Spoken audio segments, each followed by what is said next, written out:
మీ బట్టలకి సాఫ్టింగ్ ప్రొటెక్షన్ ఇచ్చే సరైన ప్రొడక్ట్ ఎలిమ్ ఫ్యాబ్రిక్ కండిషనర్.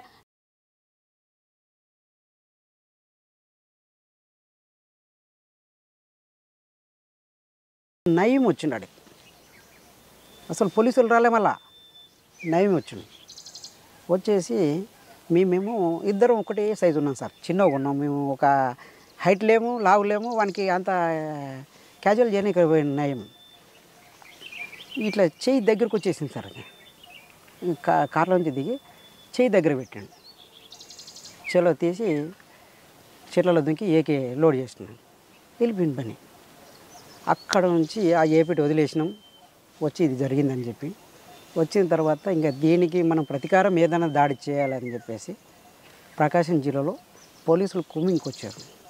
కుమ్మింగ్కి వచ్చి ఆగిన తర్వాత అక్కడ దాడి చేయాలి. ఫస్ట్ రాకెట్ లాంచర్, అదే ఫస్ట్ ఇప్పుడు దొరికిన రాకెట్ లాంచర్ మావోయిస్టుల కాడ మనకు 2005లో దొరికిన రాకెట్ లాంచర్ ఫస్ట్ వాళ్ళ మీద దాడి ఉపయోగించిన దాన్ని పేలలేదు. పేలకపోతే గ్రానైల్ వేసి ఫైరింగ్ చేసి వెళ్ళి వచ్చేసినాం. ఎందుకంటే మనం ఏమనకపోతే మన మీద దాడులు జరుగుతాయి. ఎంతసేపు ఉన్నా మనం ఎక్కడికక్కడ అడ్డుకోవాలి. దాడులు అనేది మనం ప్రతి దాడి చేస్తేనే ఈయనకి డిఫెన్స్లోకి వెళ్ళిపోతాడు, లేకపోతే మనం చేయకపోతే డిఫెన్స్లోకి వెళ్ళిపోవడం అనేది క్యాంపెయినింగ్ తీసుకున్నాం. తీసుకొని అక్కడ ఆడ చేసిన తర్వాత మళ్ళా ఎర్రగొండపురం పోలీస్ స్టేషన్ మీద ఫైరింగ్ చేసి అక్కడి నుంచి వచ్చేసి మన బోరాపూర్ దగ్గర క్యాంపుపై ఇద్దరమే, కిరణ్ నేనంటేనే ఇద్దరం పని మీద పోయి వాడు క్యాంప్ వేసిండు. మనం ఉత్తగింది పోవాలా, మనం దాడి చేస్తేనే మనకి భయం అనేది ఉంటుంది అనేది ఇద్దరం 4 తూటాలు కొట్టినాం కావాలని చెప్పేసి. కొట్టిన తర్వాత డీజీపీ వచ్చి క్యాంపు మీద పరామర్శించి 4 తూటలకు ఫైరింగ్ ఓడ్చుకోని వాళ్ళు క్యాంపు 100 మంది క్యాంప్ వేసి డీజీపీ వచ్చి హెలికాప్టర్లో దిగి రాత్రి కాల్ చేసిరు సార్. అంటే నువ్వు కొమ్మికి వచ్చినవి అక్కడ ఉన్న చెంచులని రకరకాలుగా ఇబ్బంది పెట్టారు సార్. ఆ నైటు చెంచోలని 3 పెంటల చెంచోలని అడ్డం పెట్టుకుని పడుకున్నాడు. ఒకసారి ఎర్రగొండపాలెం పోలీసు మీద దాడి చెప్పు, ఎలా చేశారు? అదే సార్, అయితే యాక్చువల్గా మన దగ్గర వేపన్స్ లేవు. వేపన్స్ కావాలంటే ఏం చేయాలి? శత్రువుకు మనకు అనుకూలంగా ఉన్న శత్రుస్థావంపై మనం దాడి చేయాలి. దాడి చేయాలంటే మన కాడ ఉన్నంత బలగాన్ని ఉపయోగించాలి.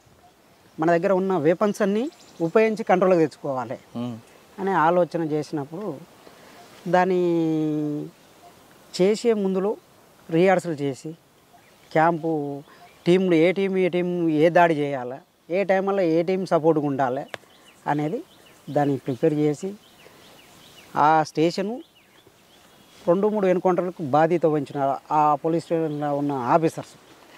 అయితే ఇది ఎప్పటికైనా మనకు ప్రమాదకరమే, ప్లస్ ఆయుధాలు కావాలి మనకు. దీన్ని ఏదో రకంగా శత్రువుని డిఫెన్స్లోకి నెట్టాలి అనే ఆలోచనతోటి పార్టీ పిలుపునిచ్చింది. పిలుపును అనుకూలంగా దాడి చేయాల్సి వచ్చేసింది. ఎన్ని గంటలకు చేశారు? అది సాయంత్రం 6:30 అయింది సార్. సక్సెస్ అయ్యారా? అంటే మొత్తం కాలేకపోయినాం. ఆతల వైపు సగం తీయగలిగినాం కానీ మొత్తం పూర్తిగా చేయలేకపోయినాం. అప్పుడు ఎవరు మీకు ఎస్పీ అప్పుడు ఉండేవారు? ఎర్రగొండపాలెం ప్రకాశం అంటే అప్పుడు రెడ్డి ఉండే సార్, ఏం పేరు ఉండే, అతని పేరు మైపాల్ రెడ్డి ఏదో ఉండే సార్. అదే అయితే యాదికి లేదు. మనము మన ఈ ఏరియాలో ఎవరు ఉన్నారని చెప్పగలుగుతాం, కానీ మనం అవసరానికి పోయి వచ్చేది. అంటే Yerragondapalem rocket launcher first time పిలిచారు, పోలీస్ స్టేషన్ మీద అటాక్. తర్వాత ఎక్కడ మరి మీరు చేసిన కార్యక్రమాలు ఏంటి? నాది టోటల్గా మాబ్నార్ సార్, ఎక్కువ సార్. నేను తిరిగిది ఆర్గనైజర్ కానీ నా ప్లాటును తిరగడం కానీ ఇక్కడ ఉన్న చెంచుల సమస్యల మీద మెయిన్. అక్కడ ఆర్థికంగా వాళ్ళకి ఎలాంటి ప్రోత్సాహం ఐటీడీ కానీ గవర్నమెంట్ కానీ ఎలాంటి ప్రోత్సాహాలు లేవు సార్. వాళ్ళకి ఎంతసేపు ఉన్నా వాళ్ళ జ్వరాలు వచ్చి చనిపోయినా కానీ పట్టించుకున్న నాదుడు లేడు.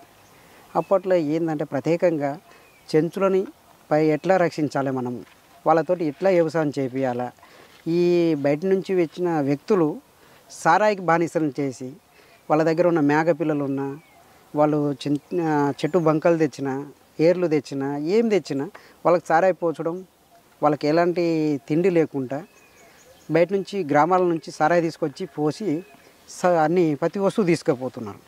ఇది కాదు పరిస్థితి.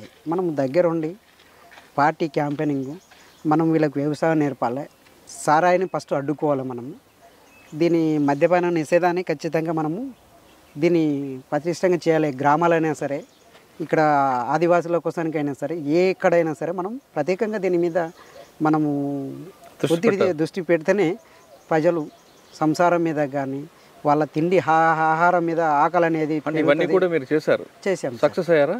అయ్యాం సార్, 90% అయినట్టే. ఎందుకంటే అప్పట్లో సారాయి మీద ఎలాంటి ఏ గవర్నమెంట్ కానీ మద్యపానం మీద కానీ ఇప్పటివరకు గిట బ్రాండ్ షాపులు పెడుతున్నారు సార్. ఎవరి కోసానికి పెడుతున్నారు? ఎవరు దాగి సావాలని? అసలు ఏ రాజకీయ నాయకుడైనా కనీసం మద్యపానం నిషేధం అనేది ఎవరి నోటి గిట ఎక్కడ గిట వస్తలేదు. అంటే ఇప్పటివరకు గిట దేశాన్ని పాలించేది ఏంటి? మద్యపానంతో పొలిటికల్ లీడర్లు పాలిస్తున్నారు. అసలు అది మద్యపానం అనేది లేకుంటే కుటుంబాలు చాలా వరకు ఎలాంటి నష్టము పోవు.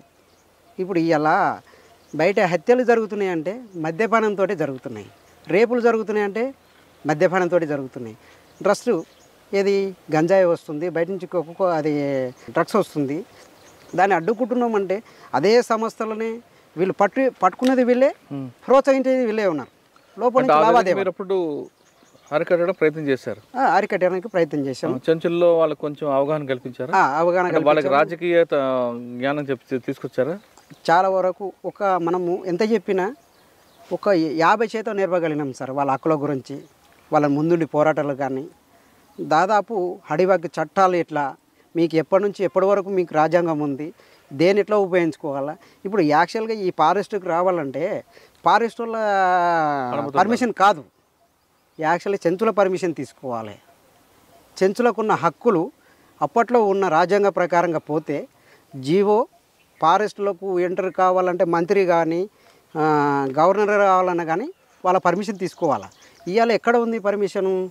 అధికారుల చేతిలోకి వెళ్ళిపోయింది తప్ప వాళ్ళ హక్కులని ఎవరికంటే ఇప్పటివరకంటే ప్రశ్నించే వాళ్ళే లేకుండా పోయారు. ఇప్పుడు మీరు అప్పుడు చేసిన కార్యక్రమాలు చేశారు, బయటకు వచ్చారు కదా. అవును సార్. ఇప్పుడు మీరు చేసిన కార్యక్రమాలకు అభివృద్ధి చెందిన ఒక గ్రామం ఇప్పటికైనా ఉందా? ఉన్నాయి సార్. సాధ్యమైనంత వరకు ఇప్పుడు పొడి భూమి అనేది దాదాపు ఈ ఏరియాలో ఒక 10-15 వేల ఎకరాలు ఇప్పుడు రైతులు చేసుకొని బతుకుతున్నారు. కానీ ఇప్పుడు ఏమైంది, ఫారెస్ట్ వాళ్ళు పట్టాలు ఇవ్వకుండా సతాయిస్తున్నారు. పొడి భూములకు గవర్నమెంట్ పట్టాలు ఇస్తున్నది, కాకపోతే ఆ భూమి చేసుకొని బతకగలుగుతారు కానీ వాళ్ళకు ఉపయోగపడలేకపోతుంది. ఓకే, మొత్తంగా అన్న ఇప్పుడు ప్రజల కోసం కార్యక్రమాలు చేపట్టారు. మీరు చేసిన దాడుల గురించి చెప్పండి ఒకసారి. తప్పని పరిస్థితుల్లో అచ్చంపేట పోలీస్ స్టేషన్ ఒకటి సార్. అది ముత్తయ్య గారని సిఐ ఉండే ఒక ఆయన. ఎంతసేపు ఉన్నా దళాన్ని కొట్టేస్తున్నాం, ఇంకా 2 రోజుల 3 రోజుల అచ్చంపేట దళం వెళ్ళిపోతుంది, ప్లాటును కొట్టేస్తున్నాం, అయిపోయాయి అంటే వాస్తవానికి మా వాళ్ళు గిట దాడులకు పోయిర్రు, ఫెయిల్ అయినాయి. వాడు ఇంకా దానికి ఆఫీసర్ గారు ఏం చేశారంటే వీళ్ళు చేయలేరనే ఓపుకు వచ్చేసారు. మేమేం చేసినాం, ఇలా ప్రకటించి రేపే కొట్టేసి చెప్పి కొట్టారా? చెప్పి ప్రకటించి కొట్టాం. ఇంకొకటి ఎలా చేశారు అంటే ఏకేలు 2 తీసుకొని ఎట్టన చేసి ఈ యాక్షన్కి కొట్టాలి, దళాన్ని కొడతా అని చెప్పేసి ఒకటే ప్రకటిస్తున్నాడు. ప్రజలలో మనోభావాలు దెబ్బతింటున్నాయి. ఆఫీసర్ని బెదిరించి మనల పార్టీని బెదిరిస్తూ పార్టీకి సహకరించకుండా పబ్లిక్ మీద ప్రెషర్ చేయగలుగుతున్నాడు. మనం ప్రజల దగ్గరికి వెళ్ళి దాన్ని అర్థం చెప్పాలి లేకపోతున్నాము. ఏంటి జాబు తన కోసానికి తన కుటుంబ కోసానికి చేస్తుడే ఛాలెంజ్ చేస్తున్నాడు. మనం ప్రజల పక్షాన చేస్తున్నప్పుడు దీన్ని ఛాలెంజ్ తీసుకోకపోతే కరెక్ట్ పొజిషన్ కాదనేది పార్టీ నిర్ణయించింది. చలో ఎవరెవరు పోవాలా, ఈ వ్యక్తి పోవాలా, నువ్వేం చేస్తావు నాకు తెలియదు, పార్టీ బాధ్యత నువ్వు చేయాలి అని చెప్పేసి అప్పచెప్పింది. అప్పట్లో అదే ఎస్ఐ దగ్గర పోయి అదే సిఐ దగ్గర పోయి ఇంకా 2 రోజులకు దాడి జరుగుతుందనగా వాళ్ళ ఎదురు కూర్చొని మాట్లాడొచ్చి 3వ రోజు స్టేషన్ మీద దాడి. అంటే మిమ్మల్ని గుర్తుపట్టలేదు వాళ్ళు? అంటే మనము రెక్కి చేసేటప్పుడు అంత అలకకుంటే మనం ఎట్లా పోగలుగుతాము? మనకు ప్లాన్ మనకు ఉంటుంది, మనం చేసే విధానం మన అక్కడ ఉంటేనే మనకు పార్టీ అప్పచెప్తుంది. పార్టీ బాధ్యత వహించి మనము సావుకైనా తెగిడిసి చేయాలనేది ఒక ఆలోచన. అచ్చంపేట పోలీసు మీద దాడి సక్సెసా ఫెయిలా? సక్సెస్. అంటే మనం దాడి స్టేషన్ మీద చేయలేదు, బయట ఉన్న ఆఫీసర్ల మీద కొట్టాలి, ఏదో ఒకటి అచ్చంపేట పోలీస్ స్టేషన్ మీద మనము కొట్టాలి అన్నప్పుడు మనము సివిల్లో ఉన్నారు వాళ్ళు. ఆడికి బ్రష్లో పెట్టి కొడితే ముగ్గురు పడిపోయారు. ఓకే, తర్వాత ఆ తర్వాత సంతోష్ని, మా గురువు అయిన సంతోష్ని ఈ యాక్షన్కు వాళ్ళు అడ్డం పెట్టుకొని అతన్ని ఛత్తీస్గఢ్ పోవాలి.